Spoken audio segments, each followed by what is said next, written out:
নমস্কার, ভক্তি আলো ইউটিউব চ্যানেলে শিবপুরাণের ধারাবাহিক পর্বে আপনাকে স্বাগত জানাই। আজকের পর্ব পঞ্চলিঙ্গ স্বরূপ প্রণবের মাহাত্ম্য, তার সূক্ষ্মরূপ ওমকার এবং স্থূলরূপ পঞ্চাক্ষর মন্ত্র, তার জপের নিয়ম এবং মহিমা, কার্য ব্রহ্মের লোকাদি থেকে কারণ রুদ্রের লোক পর্যন্ত আলোচনা করে কালাতীত পঞ্চাবরণ বিশিষ্ট শিবলোকের অনিবর্চনীয় বৈভবের নিরূপণ এবং শিব ভক্তদের সৎকারের মহিমা। চ্যানেলে যারা নতুন তাদের অনুরোধ জানাবো চ্যানেলটি সাবস্ক্রাইব করে শিবপুরাণের ধারাবাহিক পর্বগুলি শ্রবণ করুন। আসুন আজকের পর্ব শুরু করি। ঋষি বললেন, প্রভু মহামুনি, আপনি আমাদের ষড়লিঙ্গ স্বরূপ প্রণবের মাহাত্ম্য এবং শিব ভক্তদের পূজার প্রকার ক্রমশ বর্ণনা করুন। সুতদেব বললেন, মহর্ষিগণ, হে তপোধন, আপনারা অত্যন্ত মূল্যবান প্রশ্ন করেছেন, কিন্তু এর সঠিক উত্তর ভগবান মহাদেবই জানেন, অন্য কেউ নয়। তবুও ভগবান শিবের কৃপায় আমি এই বিষয়ে বর্ণনা করব। ভগবান শিব আমার এবং আপনাদের রক্ষার বিশাল ভার নিজেই বারংবার গ্রহণ করেন। প্রকৃত থেকে উৎপন্ন সংসাররূপ মহাসাগরের নাম হল প্রণব, হল এর থেকে পার করার জন্য দ্বিতীয় অর্থাৎ নব বা নৌকা। তাই এই ওমকারের সংজ্ঞা দেওয়া হয়েছে প্রণব। ওমকার তার জপকারী সাধকদের বলেন প্রপঞ্চ, দন্তন্য অর্থাৎ নেই, আর ব অর্থাৎ তোমাদের জন্য। সুতরাং এই ভাব নিয়েই জ্ঞানী ব্যক্তি ওমকে প্রণব নামে জানেন। এর অন্য ভাব হলো এই রূপ: প্রকর্ষেণ, ন অর্থাৎ নয়িত, আর ব উষ্মান মুখ্যম ইতি বা প্রাণবহ, অর্থাৎ এটি সকল উপাসকদের মুখ্য পর্যন্ত পৌঁছে দেবে। এই জন্য ঋষি মুনিগণ একে প্রণব বলেন। এটি তার জপকারী যোগীদের এবং তার মন্ত্র পূজাকারী উপাসকদের সমস্ত কর্মনাশ করে দিব্য নতুন জ্ঞান প্রদান করে। সেই জন্য এর নাম প্রণব। সেই মায়ারহিত মহেশ্বরকেই নব অর্থাৎ নতুন বলা হয়। এই পরমাত্মা প্রকৃষ্ট রূপে নব অর্থাৎ শুদ্ধ স্বরূপ, তাই তাকে প্রণব বলা হয়। প্রণব সাধুকে নব অর্থাৎ নবীন শিব স্বরূপ করে দেয়। সেই জন্য বিদ্বান ব্যক্তি একে প্রণব নামে জানেন, অথবা প্রকৃষ্ট রূপে নব দিব্য পরমাত্ম জ্ঞান প্রকটিত করে, তাই এটি প্রণব। প্রণবের দুটি ভাগ বলা হয়েছে, স্থূল এবং সূক্ষ্ম। এক অক্ষর রূপ, যেমন ওম, সেটি সূক্ষ্ম প্রণব বলে জানতে হবে। নমঃ শিবায়, এই পঞ্চাক্ষর যুক্ত মন্ত্রকে স্থূল প্রণব বলে জানতে হবে। যাতে 5 অক্ষর ব্যক্ত নয়, সেটি সূক্ষ্ম, এবং যাতে 5 অক্ষর সুস্পষ্ট রূপে ব্যক্ত, তা স্থূল। জীবনমুক্ত ব্যক্তির জন্য সূক্ষ্ম প্রণব জপের বিধান আছে। সেটি তার জন্য সমস্ত সাধনার সার। যদিও জীবন মুক্তির জন্য কোনো সাধনারই প্রয়োজন নেই, কারণ তিনি সিদ্ধরূপ। তবু অন্যের দৃষ্টিতে যতক্ষণ তার দেহ থাকে ততক্ষণ তার দ্বারা প্রণব জপের সহজ সাধনা শতই হয়ে থাকে। তিনি তার দেহ লয় পাওয়া পর্যন্ত সূক্ষ্ম প্রণব মন্ত্র জপ এবং তার অর্থভূত পরমাত্ম তত্ত্বের সন্ধান করতে থাকেন। যখন শরীর নাশ হয়ে যায় তখন তিনি পূর্ণ ব্রহ্মস্বরূপ শিবকে লাভ করেন, এটি সুনিশ্চিত ব্যাপার। যিনি অর্থের অনুসন্ধান না করে শুধু মন্ত্র জপ করেন তার অবশ্যই যোগ প্রাপ্তি হয়। যিনি ৩৬ কোটি মন্ত্র জপ করেছেন তিনি অবশ্যই যোগ প্রাপ্ত করেন। সূক্ষ্ম প্রণবেরও হ্রস্ব এবং দীর্ঘের দুটি ভেদের কথা জানা উচিত। অকার, উকার, মকার, বিন্দু, নাদ, শব্দ, কাল এবং কলা এর দ্বারা যুক্ত যে প্রণব তাকে বলা হয় দীর্ঘ প্রণব। তা যোগীদের হৃদয়ে স্থিত হয়। মকার পর্যন্ত যে ওম তা অ, উম এই তিন তত্ত্ব দ্বারা যুক্ত। অ, হ্রস্ব, ম, একে হ্রস্ব প্রণব বলা হয়। অ হল শিব, উ হল শক্তি এবং ম হল দুইয়ের ঐক্য সম্পাদনকার। এটি ত্রিতত্ত্ব রূপ। এরূপ মনে করে হর্ষ প্রণব জপ করা উচিত। যিনি তার সমস্ত পাপ ক্ষয় করতে চান তার পক্ষে এই হ্রস্ব প্রণব জপ করা অত্যন্ত প্রয়োজন। পৃথিবী, জল, তেজ, বায়ু এবং আকাশ এই পঞ্চভূত এবং শব্দ, স্পর্শ ইত্যাদি এর ৫টি বিষয়। এই ১০টি হলো মানুষের কামনার বিষয়। এগুলির আশা মনে নিয়ে যারা কর্ম অনুষ্ঠানে ব্যাপৃত হয় সেই ১০ প্রকারের পুরুষকে প্রবৃত্ত অথবা প্রবৃত্তি মার্গেই বলা হয়। এবং যিনি নিষ্কামভাবে শাস্ত্রবিহিত কর্মের অনুষ্ঠান করেন তাকে নিবৃত্ত অথবা নিবৃত্তিগামী বলা হয়। প্রবৃত্ত পুরুষের হ্রস্ব প্রণবেই জপ করা উচিত এবং নিবৃত্ত পুরুষের দীর্ঘ প্রণবের অন্য মন্ত্রাদির আদিতে ইচ্ছানুসার শব্দ এবং কলাযুক্ত প্রণব উচ্চারণ করা উচিত। বেদের আদিতে এবং ২ সন্ধ্যা উপাসনার সময়েও ওমকার উচ্চারণ করা উচিত। ৯ কোটি প্রণব জপ করলে মানুষ শুদ্ধ হয়ে যায়। আরও ৯ কোটি জপ করলে তিনি পৃথিবী তত্ত্ব বিজয় করেন। তারপর আবার ৯ কোটি জপ করলে জল তত্ত্ব জয় করেন। পুনরায় ৯ কোটি জপ করলে অগ্নি তত্ত্বে বিজয় লাভ করেন। তারপর আরও ৯ কোটি জপ করলে তিনি বায়ু তত্ত্বে বিজয়ী হন। আরও ৯ কোটি জপ করলে আকাশকে নিজ অধিকারে আনেন। এইভাবে ৯ কোটি জপ দ্বারা তিনি ক্রমশ গন্ধ, রস, রূপ, স্পর্শ, শব্দে বিজয় লাভ করেন। তারপর আরও ৯ কোটি জপ করে অহং ভাব জয় করেন। এইভাবে ১০৮ কোটি প্রণব জপ করে উৎকৃষ্ট বোধ প্রাপ্ত হওয়া ব্যক্তি শুদ্ধ যোগ লাভ করেন। শুদ্ধ যোগের দ্বারা যুক্ত হলে তিনি জীবন মুক্ত হয়ে যান, এতে কোনো সন্দেহ নেই। সর্বদা প্রণব জপ এবং প্রণব রূপ শিবের ধ্যান করতে করতে সমাধিস্থিত মহাযোগী পুরুষ সাক্ষাৎ শিবেই হয়ে যান, তাতে কোনো সংশয় নেই। প্রথমে নিজ শরীরে প্রণবের ঋষি, ছন্দ এবং দেবতাদের ন্যাস করে তারপর জপ আরম্ভ করা উচিত। অকার আদি মাতৃকা বর্ণযুক্ত প্রণবকে নিজ অঙ্গে ন্যাস করে মানুষ ঋষি হয়ে যায়। মন্ত্রাদির ১০বিধ সংস্কার, যেমন মন্ত্রাদির ১০টি সংস্কার হল জনন, দীপন, বোধন, তারণ, অভিষেচন, বিমলীকরণ, জীবন, তর্পণ, গোপন এবং আপ্যায়ন। এর বিধি হল ভোজপত্রের উপর গোরচনা, কুঙ্কুম, চন্দন ইত্যাদি দ্বারা আত্মাভিমুখ ত্রিকোণ আঁকবে।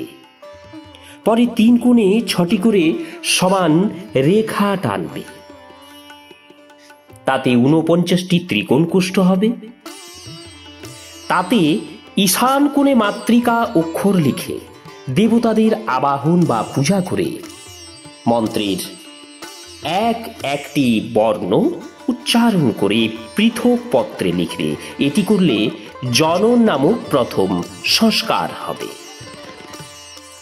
হংস মন্ত্র সম্পুট করলে 1000 জপ দ্বারা মন্ত্রের দ্বিতীয় দীপন সংস্কার হয়, যেমন হংস বামায়া নমঃ সোহম। হুম বীজ সম্পুটিত মন্ত্রের 5000 জপ করলে বোধন নামক তৃতীয় সংস্কার হয়, যেমন রামায়া নমঃ। ফট সম্পঠিত মন্ত্রের দ্বারা 1000 জপ করলে তারণ নামক চতুর্থ সংস্কার হয়, যেমন ফট রামায়া নমঃ ফট। চতুর্ভুজের উপর মন্ত্র লিখে রোম হাম সাহা ওম এই মন্ত্র দ্বারা জল অভিমন্ত্রিত করবে এবং সেই অভিমন্ত্রিত জলে অশ্বত্থ পত্র দ্বারা মন্ত্রের অভিষেক করবে। এতে অভিষেক নামক পঞ্চম সংস্কার হয়। ওম ত্রম বৌষট এই বর্ণ দ্বারা সম্পুটিত মন্ত্রের 1000 জপ করলে বিমূলীকরণ নামে ষষ্ঠ সংস্কার হয়, যেমন ওম ক্রৌম বৌষট রামায়া নমঃ বৌষট সোয়াদা। দুধ জল ঘৃত দ্বারা মূল মন্ত্র দিয়ে 100 বার তর্পণ করাই তর্পণ সংস্কার। হ্রিম বীজ সম্পুটিত 1000 জপ করলে গোপন নামক নবম সংস্কার হয়, যেমন হ্রিম রামায়া নমঃ হ্রিম। রোম বীজ সম্পুটিত 1000 জপ করলে আপ্যায়ন নামক দশম সংস্কার হয়, যেমন রোম রামায়া নমঃ রোম। এইভাবে সংস্কৃত করা মন্ত্র শীঘ্র সিদ্ধি প্রদান হয়। শ্রাদ্ধ শোধনের কার্য হৌত্রী দীক্ষার অন্তর্গত। তাতে প্রথম কুণ্ডে বা বিধিতে অগ্নি স্থাপন করা হয়, যেখানে শ্রদ্ধার শোধন করে হোমের দ্বারাই দীক্ষা সম্পন্ন। এই যে দশবিধ সংস্কার, মাতৃকার ন্যাস এবং শ্রাদ্ধ শোধন ইত্যাদির সঙ্গে সম্পূর্ণ ন্যাসের ফল তিনি প্রাপ্ত হন। প্রবৃত্তি নিবৃত্তির মিশ্রিত ভাবযুক্ত ব্যক্তিদের জন্য স্থূল প্রণব জপই অভীষ্টকারী হয়। ক্রিয়া তপ জপের যোগ দ্বারা শিবযোগী 3 প্রকারের হন, যাকে ক্রমশ ক্রিয়াযোগী, তপযোগী এবং জপযোগী বলা হয়। যিনি ধন ইত্যাদি বৈভব দ্বারা পূজা সামগ্রী সঞ্চয় করে হস্ত ইত্যাদি অঙ্গ দ্বারা নমস্কার ক্রিয়া করেন ও ইষ্টদেবীর পূজায় ব্যাপৃত থাকেন, তাকে ক্রিয়াযোগী বলা হয়। পূজায় রত থেকে যিনি পরিমিত আহার করেন, বাহ্য ইন্দ্রিয়কে বশে রাখেন, মনকেও বশীভূত করে পরদ্রোহ থেকে দূরে থাকেন, তাকে বলা হয় তপযোগী। এইসব সদ্গুণে যুক্ত হয়ে যিনি সর্বদা শুদ্ধভাবে থাকেন এবং সমস্ত কাম ইত্যাদি দোষরহিত হয়ে শান্ত চিত্তে নিরন্তর জপ করতে থাকেন, সেই মহাত্মা ব্যক্তিকে জপযোগী বলে মানা হয়। যে ব্যক্তি ষোড়শ উপচারে শিবযোগী মহাত্মাদের পূজা করেন, তিনি শুদ্ধ হয়ে সালোক্য ইত্যাদি ক্রমে উত্তরোত্তর উৎকৃষ্ট মুক্তি লাভ করেন। দ্বিজগণ, এবার আমি জপযোগের বর্ণনা করছি, তোমরা মনোযোগ দিয়ে শোনো। তপস্যাকারীদের জন্য জপের উপদেশ দেওয়া হয়েছে, কারণ তিনি জপের দ্বারা নিজেকে সর্বতোভাবে শুদ্ধ এবং নিষ্পাপ করে নেন। ব্রাহ্মণগণ, প্রথমে নমঃ পদ হবে, তারপর চতুর্থী বিভক্তিতে শিব শব্দ হলে পঞ্চতত্ত্বাত্মক নমঃ শিবায় হয়। একে বলা হয় শিব পঞ্চাক্ষর। এটি স্থূল প্রণব রূপ। এই পঞ্চাক্ষর জপের দ্বারাই মানুষ সম্পূর্ণ সিদ্ধি প্রাপ্ত করে নেয়। পঞ্চাক্ষর মন্ত্রের আদিতে ওমকার ব্যবহার করে সর্বদা তার জপ করা উচিত। দ্বিজগণ, গুরুমুখ থেকে পঞ্চাক্ষর মন্ত্রের উপদেশ লাভ করে যেখানে স্বচ্ছন্দে বাস করা সম্ভব তেমনি উত্তম স্থানে মাসের পূর্ব পক্ষে অর্থাৎ শুক্লে প্রতিপদা থেকে আরম্ভ করে কৃষ্ণপক্ষের চতুর্দশী পর্যন্ত নিরন্তর জপ করতে থাকবে। মাঘ এবং ভাদ্র মাসের বিশিষ্ট মহত্ব আছে। এই সময়টি সব সময়ের থেকে উত্তম মনে করা হয়। সাধকের উচিত একবার প্রত্যহ পরিমিত আহার করা, মৌন থাকা, ইন্দ্রিয়াদি বশে রাখা এবং নিজ প্রভু এবং মাতা পিতার নিত্য সেবা করা। এই নিয়মে থেকে জপকারী ব্যক্তি 100 জপই শুদ্ধ হয়ে যান, অন্যথায় তিনি ঋণী হন। ভগবান শিবের নিরন্তর চিন্তা করতে করতে 5 লাখ পঞ্চাক্ষর মন্ত্র জপ করবেন। জপের সময় এইভাবে ধ্যান করবেন, কল্যাণদাতা ভগবান শিব কমলাসনে বিরাজমান, তার মস্তক গঙ্গা দেবী এবং চন্দ্রকলায় সুশোভিত, বাম উরুতে আদিশক্তি ভগবতী উমা বসে আছেন। সেখানে দণ্ডায়মান শ্রেষ্ঠ শিব অনুচরগণ ভগবান শিবের শোভা বর্ধন করছেন। মহাদেব 4 হাতে মৃগ মুদ্রা, টঙ্ক এবং বর ও উভয় মুদ্রা ধারণ করে আছেন। এই প্রকার সর্বদা সবার উপর অনুগ্রহকারী ভগবান সদাশিবকে বারংবার স্মরণ করে হৃদয় অথবা সূর্যমণ্ডলে প্রথমে তার মানসিক পূজা করে তারপর পূর্বাভিমুখে পূর্বোক্ত পঞ্চাক্ষরী বিদ্যা জপ করবে। সেই সময় সাধক শুদ্ধ কর্মই করবে, দুষ্কর্ম থেকে দূরে থাকবে। জপ সমাপ্তির দিন কৃষ্ণপক্ষের চতুর্দশীতে প্রাতকালে নিত্যকর্ম সম্পন্ন করে শুদ্ধ এবং সুন্দর স্থানে শৌচ সন্তোষ নিয়মে যুক্ত হয়ে শুদ্ধ হৃদয়ে 12,000 পঞ্চাক্ষর মন্ত্র জপ করবে। তারপর সপত্নীক 5 ব্রাহ্মণকে, যারা শ্রেষ্ঠ এবং শিব ভক্ত, তাদের বরণ করবে। এছাড়া একজন শ্রেষ্ঠ আচার্যকেও বরণ করবে এবং তাকে শাম্ব সদাশিবের স্বরূপ বলে মনে করবে। ঈশান, তৎপুরুষ, অঘোর, বামদেব এবং সদ্যজাত, এই 5টি প্রতীক স্বরূপ 5 জন শ্রেষ্ঠ ও শিব ভক্ত ব্রাহ্মণ বরণ করে তারপর পূজা সামগ্রী একত্র করে ভগবান শিবের পূজা আরম্ভ করবে। বিধিপূর্বক শিব পূজা সম্পন্ন করে হোম আরম্ভ করবে। নিজ গৃহ্য সূত্র অনুসারে সুখান্ত কর্ম করে, অর্থাৎ পরিসমূহন, উপলেপন, উল্লেখন, মৃদ উদ্ধরণ ও অভ্যুক্ষণ, এই 5টি ভূ সংস্কারের পর বেদির ওপর স্বাভিমুখ অগ্নি স্থাপন করে কুশকণ্ডিকার পরে প্রজ্বলিত আগুনে আজ্য ভাগান্ত আহুতি দিয়ে ভোগ এবং হোম আরম্ভ করবে। কপিলা গাভীর ঘি দিয়ে 11, 101 অথবা 1000 আহুতি নিজেই প্রদান করবে অথবা বিদ্বান শিব ভক্ত ব্রাহ্মণ ব্যক্তি দ্বারা 108 আহুতি প্রদান করাবে। হোম কর্ম সমাপ্ত হলে গুরুকে দক্ষিণারূপে একটি গাভী এবং বলদ দেওয়া উচিত। ঈশানাদির প্রতীক রূপে যে 5 ব্রাহ্মণকে বরণ করা হয়েছে তাদের ঈশানাদির স্বরূপেই মনে করা উচিত এবং আচার্যকে শাম্ব সদাশিবের স্বরূপ বলে মনে করবে। এই ভাবনার সঙ্গে তাদের চরণ ধুয়ে দেবে এবং সেই জল নিজের মাথায় দেবে। এরূপ করলে সেই সাধক বহু তীর্থে স্নান করার সমান ফল তৎক্ষণাৎ লাভ করে। সেই ব্রাহ্মণদের 10 অন্ন দেওয়া উচিত। গুরুপত্নীকে পরাশক্তি মেনে তারও পূজা করা উচিত। ঈশানাদি ক্রমে ওইসব ব্রাহ্মণদের উত্তম অন্ন দ্বারা পূজা করে নিজ বৈভব বিস্তার অনুসারে রুদ্রাক্ষ, বস্ত্র ইত্যাদি অর্পণ করবে। তারপর দিকপালাদের বলি দিয়ে ব্রাহ্মণদের পেট ভরে আহার করাবে। অতঃপর দেবেশ্বর শিবের কাছে প্রার্থনা করে নিজের জপ সমাপ্ত করবে। এইভাবে পুরুষচরণ করে মানুষ ওই মন্ত্র সিদ্ধ করে নেয়। 5 লাখ জপ করলে সমস্ত পাপ নাশ হয়। পুনরায় 5 লাখ জপ করতে থাকলে অতল থেকে সত্যলোক পর্যন্ত 14 ভুবনের উপর ক্রমশ অধিকার লাভ হয়। অনুষ্ঠান পূর্ণ হওয়ার আগেই যদি সাধকের মৃত্যু হয়, তাহলে তিনি পরলোকে উত্তম ভোগ প্রাপ্ত করে পুনরায় পৃথিবীতে জন্মগ্রহণ করে পঞ্চাক্ষর মন্ত্র জপের অনুষ্ঠান করেন।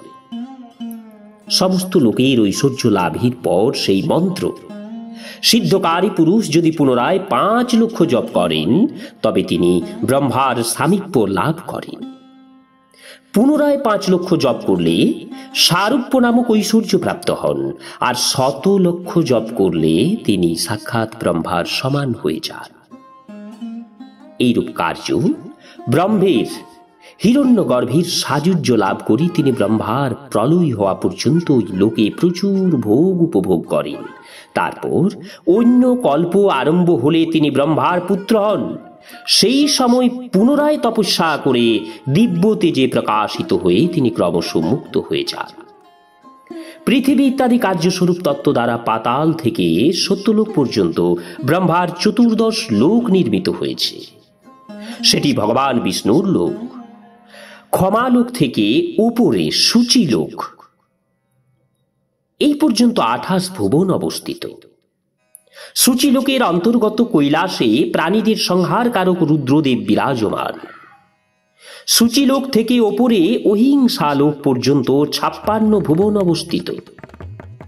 অহিংসালোকের আশ্রয় নিয়ে জ্ঞান কৈলাস নামক যে নগর শোভা পাচ্ছে, তাতে কার্যভূত মহেশ্বর সকলকে অদৃশ্য করে থাকেন। অহিংসালোকের শেষে কালচক্রের অবস্থান, আর এখানে পর্যন্ত মহেশ্বরের বিরাট রূপের বর্ণনা করা হয়েছে।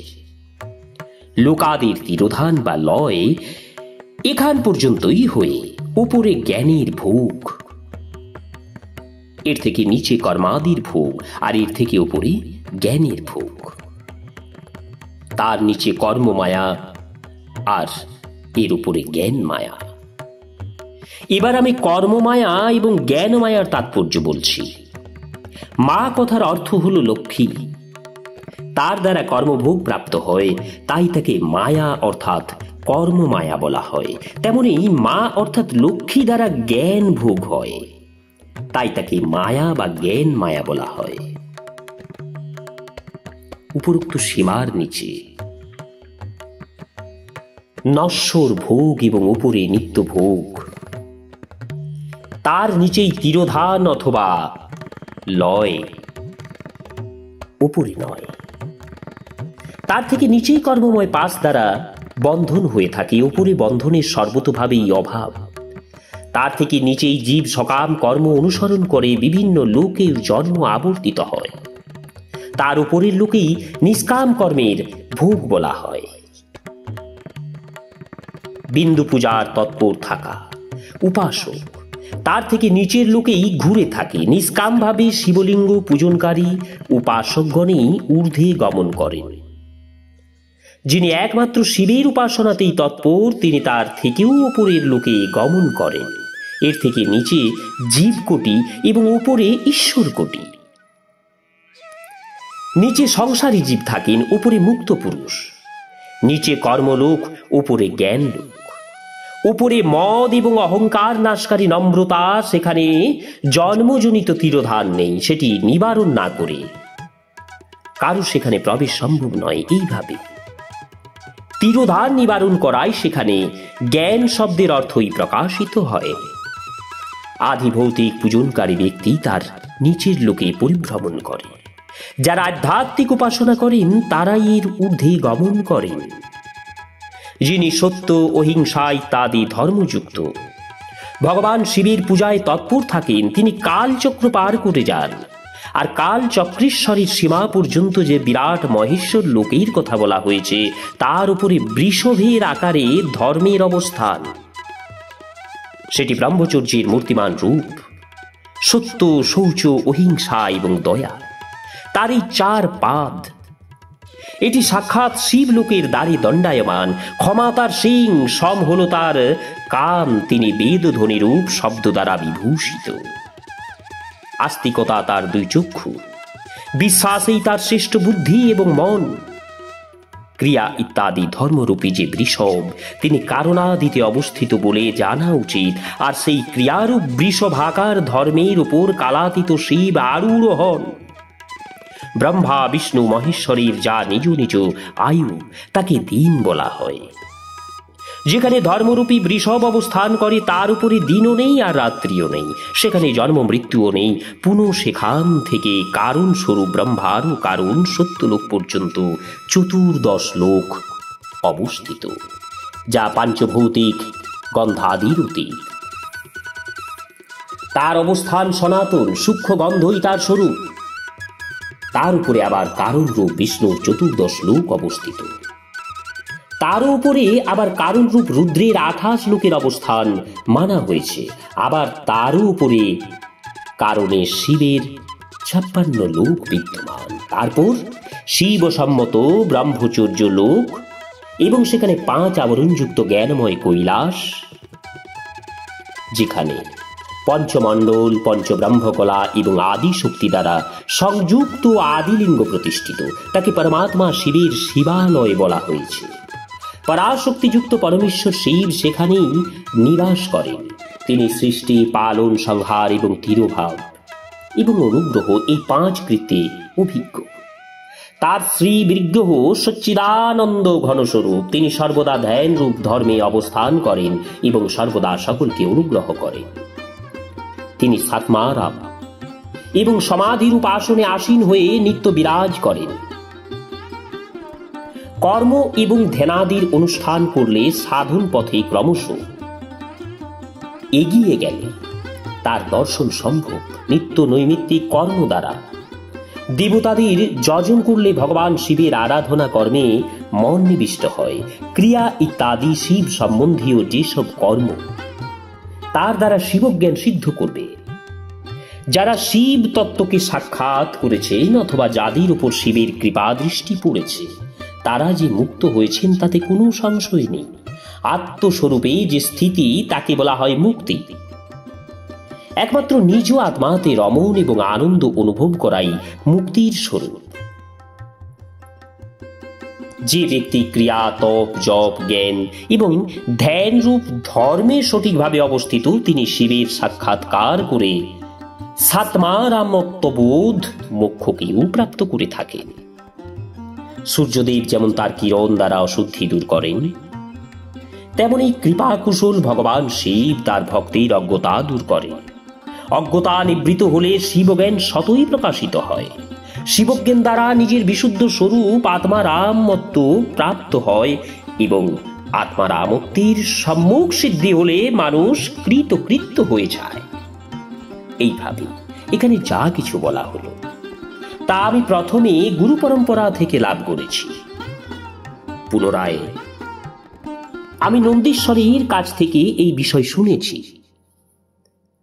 নন্দীশ্বরের অতীত যে স্বয়ং বেদ শিব বৈভব, সেই অনুভবযুক্ত হলেন শুধুমাত্র ভগবান শিবই। সাক্ষাৎ শিব লোকের সেই বৈভব জ্ঞান একমাত্র শিবের কৃপাতেই সকলের হতে পারে, অন্যথায় নয়। আস্তিক ব্যক্তিরা একথা বলে থাকে। সাধকদের উচিত 5 লাখ জপ করার পর ভগবান শিবের প্রসন্নতার জন্য মহাভিষেক এবং নৈবেদ্য নিবেদন করে শিব ভক্তগণের পূজা করা। ভক্তির পূজায় ভগবান শিব সদা প্রসন্ন হন। শিব এবং তার ভক্তদের মধ্যে কোনো বিভেদ নেই। তারা সাক্ষাতেই শিব স্বরূপ। শিব স্বরূপ মন্ত্র ধারণ করে তারা শিবেই হয়ে উঠেছেন। শিব ভক্তের শরীরও শিব রূপেই, সুতরাং তাদের সেবায় তৎপর থাকা উচিত। যিনি শিবের ভক্ত, তিনি লোক এবং বেদের সমস্ত ক্রিয়া জানেন। যিনি ক্রমশ যত শিব মন্ত্র জপ করে থাকেন, তার শরীর ততই শিবের সমীপ প্রাপ্ত হতে থাকে, এতে কোনো সন্দেহ নেই। শিবভক্ত নারী দেবী পার্বতীরই স্বরূপা। তিনি যত মন্ত্র জপ করেন তার ততই দেবীর সান্নিধ্য লাভ হয়। সাধক স্বয়ং শিব স্বরূপ হয়ে পরাশক্তির পূজা করবেন। শক্তি, মূর্তি এবং লিঙ্গের চিত্র তৈরি করে অথবা মাটি ইত্যাদি দ্বারা তার আকৃতি নির্মাণ করে প্রাণ প্রতিষ্ঠাপূর্বক নিষ্কপটভাবে তার পূজা করবেন। শিবলিঙ্গকে শিব মনে করে, নিজেকে শক্তিরূপ ভেবে শক্তিলিঙ্গকে দেবী মনে করে এবং নিজেকে শিব রূপ ভেবে শিবলিঙ্গকে নাদ রূপ এবং শক্তিকে বিন্দু রূপ মনে করে পরস্পর সংযুক্ত শক্তিলিঙ্গ এবং শিবলিঙ্গের প্রতি উপপ্রধান ও প্রধানের চিন্তা করে যিনি শিব এবং শক্তির পূজা করেন তিনি মূল রূপের চিন্তা করায় শিব রূপেই হন। শিব ভক্ত শিব মন্ত্র রূপ হওয়ায় শিবেরই স্বরূপ। যিনি ষোড়শ উপচারে তার পূজা করেন তিনি অভীষ্ট বস্তু লাভ করেন। আর যিনি শিবলিঙ্গ উপাসক, যিনি শিব ভক্তের সেবা করে তার আনন্দ প্রদান করেন, ভগবান শিব সেই বিদ্বানের উপর অত্যন্ত প্রসন্ন হন। 5, 10 বা 100 শিব ভক্তদের তাদের পত্নী সহ আহার ইত্যাদির দ্বারা সর্বদা সমাদর করবে। ধনে, দেহে এবং মন্ত্রে শিব ভাবনা করে তাদের শিব এবং শক্তির স্বরূপ জেনে নিষ্কপট ভাবে পূজা করবে। এরূপ যারা করেন তারা এই পৃথিবীতে আর জন্মগ্রহণ করেন না। নমস্কার, আজকের পর্ব এখানেই শেষ করছি। আসবো পরবর্তী পর্ব নিয়ে। চ্যানেলে যারা নতুন তাদের অনুরোধ জানাবো চ্যানেলটি সাবস্ক্রাইব করে শিবপুরাণের ধারাবাহিক পর্বগুলি শ্রবণ করুন।